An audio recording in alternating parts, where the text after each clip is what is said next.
অখিলভাৱে অসমত ৰাষ্ট্ৰপতি শাসন বিচাৰিছে। এতিয়া কোনে দিব ৰাষ্ট্ৰপতি শাসন? তেওঁতো বহুত বস্তুৱে বিচাৰে। তেওঁৰ কথা কোনে তেওঁতো যিকোনো কথা দাবী কৰিব পাৰে, দাবী কৰাটো মই বাধা দিব নোৱাৰো, কিন্তু তেওঁৰ কথা আজিলৈকে কোনটো হৈছে? আৰু যিমান পাৰো মইতো তেওঁ যিটো কয় তাৰ উল্টাটো কৰো।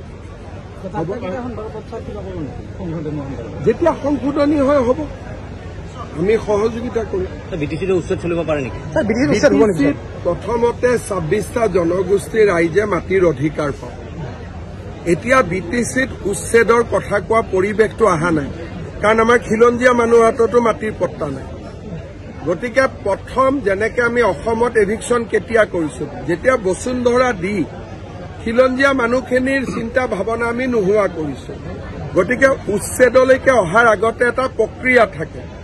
প্ৰথম বিটিচিৰ 26টা জনগোষ্ঠী, তাত দেশীও থাকিব, জলহাও থাকিব, গৰীয়া মৰিয়া যিমান আমাৰ খিলঞ্জীয়া জাতি যিমান আছে, তেওঁলোকৰ হাতত যেতিয়া মাটিৰ অধিকাৰ পাব, তাৰ পিছত আমি চিন্তা কৰিব পাৰিম যে কাক খেদিব লাগে, কাক খেদিব নালাগে।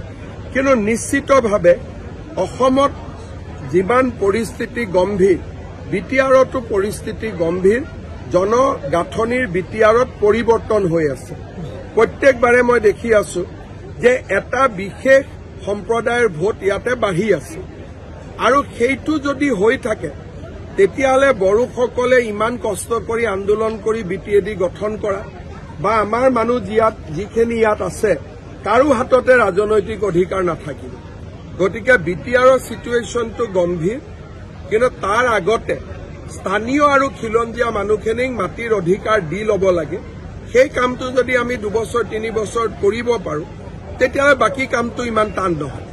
বিজেপিয়ে বিটিচিত চৰকাৰ গঠন কৰিব নিশ্চিত। চৰকাৰ গঠনত আটাইতকৈ শক্তিশালী ভূমিকা ল'ব। এতিয়া 20 গৈ পাওঁ নে নাপাওঁ সেইটোতো ক'ব নোৱাৰো, কিন্তু বুজাবুজিটো মোৰ চবৰ লগতে আছে। BPF, UPPL, অঞ্জলি বাইদেউ চবৰ লগতে মোৰ ভাল সম্পৰ্ক, কাৰো লগত মোৰ বেয়া সম্পৰ্ক নহয়। কিন্তু চৰকাৰ কাৰ লগত কৰিম, কেনেকে চৰকাৰ হ'ব, এইটোতো মই ভৱিষ্যতবাণী কৰিব নোৱাৰো। গতিকে পূজাৰ আগত যেতিয়া ৰিজাল্ট দিব তেতিয়া গম পাম। আৰু আমাৰ এটাই লক্ষ্য যে ভাল চৰকাৰ এখন হওক, সকলো ৰাইজে মিলা মিছা কৰক।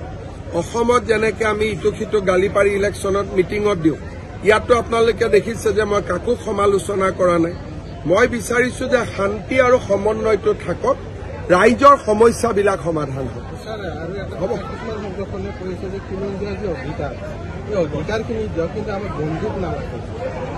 বন্দুকটো লাগে, বন্দুক নহলে আপুনি চাউথ চালমাৰা মানকাছৰ কেনেকে থাকিব, বাগবৰত কেনেকে থাকিব? আপোনালোকে তাতে গলে গম পাব। 20-25 হাজাৰ মানুহ ঘেৰি আছে, মাজত 100 জন মানুহে এখন সত্ৰ লৈ পেলাই বহি আছে।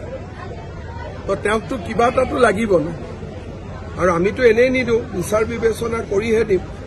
গতিকে বন্দুকো লাগিব, মাটিও লাগিব, অধিকাৰো লাগিব, খালি আইনৰ মাজত লাগিব। আইনৰ গণ্ডি পাৰ হৈ আমাক একো নালাগে। প্ৰতিটো ক্ৰিয়েটিভ যাত্ৰাৰ আৰম্ভণিৰ আঁৰত থাকে আপোনাৰ চিন্তা। আপোনাৰ চিন্তাক বাস্তৱায়িত কৰিবলৈ আমি NJ প্ৰডাকশ্যন। প্লেনিঙৰ পৰা ষ্টৰী বৰ্ডিঙলৈ প্ৰতিটো সময়ত, প্ৰতিটো ক্ষেত্ৰত আমি আপোনাৰ সহায়ৰ বাবে প্ৰস্তুত। এক্সপাৰ্ট ড্ৰোন অপাৰেটৰ আৰু বেষ্ট লাইটিঙৰ সৈতে ক্ৰিয়েটিভকৈ প্ৰতিটো মুভমেণ্ট আমাৰ কেমেৰাত কেপচাৰ কৰি এক্সপাৰ্ট এডিটিং, এনিমেশ্যন, মিউজিক আৰু ছাউণ্ড ডিজাইনিঙৰ সৈতে আমি দিওঁ আপোনাৰ চিন্তাক বাস্তৱ ৰূপ। আপোনাৰ এক্সপেক্টেশ্যনছক ৰিয়েলিটিলৈ লৈ যোৱাৰ দায়িত্ব আমাৰ। NJ production, your vision, our creation। আপোনাৰ ক্ৰিয়েটিভ যাত্ৰাৰ আমি হ'ম সহযোগী।